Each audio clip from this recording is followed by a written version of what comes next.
Hello everyone, তোমরা সবাই কেমন আছো? আশা করছি ভালো আছো। আমিও ভালো আছি। নতুন একটা ব্লগে তোমাদেরকে জানাই অনেক অনেক স্বাগত। আজকে ব্লগটা কিন্তু খুবই সুন্দর হতে চলেছে। সঙ্গে থাকো, দেখতে থাকো। দেখো, এখন বাজে দুপুর 3টা, আমরা বেরিয়ে পড়েছি।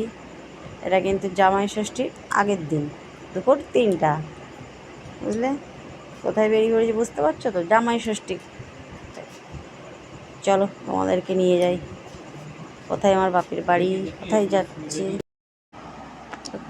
বাড়ির এখান দিয়ে অটো পেয়ে গেলাম, রাস্তার কাছ দিয়ে অটোয় উঠে পড়েছি, যাবো স্টেশনে। দেখো বসে আছি। আমাদের বাড়ি থেকে স্টেশন কিন্তু অল্প একটুই, বেশি দূর না, 10 মিনিট লাগে। জানি না কী হবে ট্রেনে। ট্রেনে কিন্তু খুবই অসুবিধা হচ্ছে, অনেক লেটের ট্রেন আছে, কেমন ভিড় হবে। আর অফিস টাইম। দেখো চলে এসছি আমাদের স্টেশনে। তো ট্রেনের অপেক্ষায় আছি, কখন আসবে জানি না। দাঁড়িয়েই আছি ট্রেনের জন্য।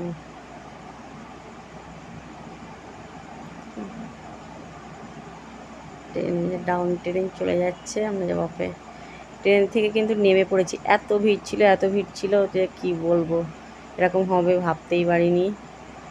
ট্রেন থেকে নেমে অবস্থা দেখছো আমাদের, কি অবস্থা, পুরো পাগলের মতন হয়ে গেছে, এত ভিড়, মানে উঠতেই পারছিলাম না।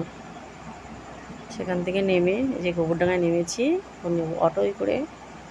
এই যে অটোর জন্য দাঁড়িয়ে আছি, আবার একটু ঠান্ডাও খেয়ে নিলাম। এত খারাপ লাগছিল শরীরটা, কী বলবো।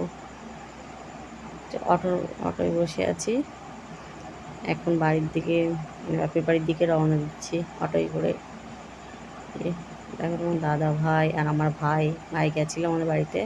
দেখো বাপের বাড়িতে চলে এসে দেখি দিদিও চলে এসছে তার আগে, মানে ও এসে দাঁড়িয়েছে, আমিও এসছি, ঠিক আছে? এই যে দিদির অবস্থাটা দেখো, ও গরমে এসছে।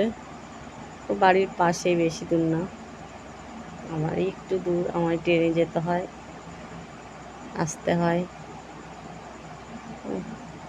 দেখো সামনেটা কিন্তু বাপের বাড়ির সামনেটা দেখেছো কত সুন্দর, ও মাঠ। আর এই দেখো তোমাদেরকে হাই করছে কিন্তু, হাই।